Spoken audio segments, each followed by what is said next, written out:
बिहार राज्यातील बुद्धगया येथील महाबोधी विहार मुक्त करून बौद्ध धर्मीयांच्या ताब्यात द्यावे, तसेच त्या ठिकाणी सुरू असलेल्या आंदोलनास पाठिंबा म्हणून राहुरी येथील बौद्ध धर्मीयांच्या वतीनं दिनांक 21 मार्च रोजी भदंत चित्तज्योती यांच्या नेतृत्वाखाली महसूल प्रशासनाला निवेदन देण्यात आले।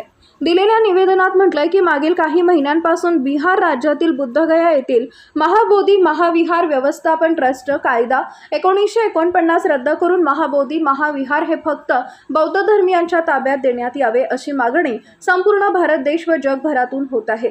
यासाठी संपूर्ण देशभरातून तसेच जगभरातून वेगवेगळ्या स्वरूपाची आंदोलनं होती आहेत। खुद्द बौद्धगया इथं अनेक बौद्ध भिक्खू धरणे आंदोलनास बसलेले आहेत। त्या ठिकाणी बिहार सरकार बाळाचा वापर करून आंदोलन चिरडण्याचा प्रयत्न करत आहे। या घटनेचा राहुरी तालुक्यातील सर्व बौद्ध धर्मीयांच्या वतीने जाहीर निषेध करून सदर आंदोलनास पाठिंबा देण्यात आला।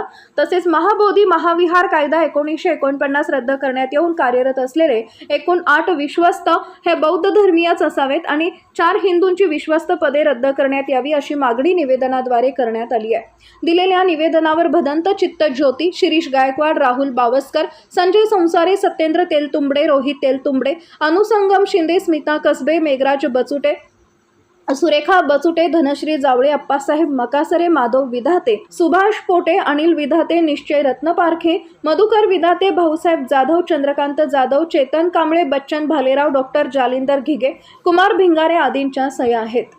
विजन प्लस न्यूजसाठी मीनाश पटेकर, राहुरी।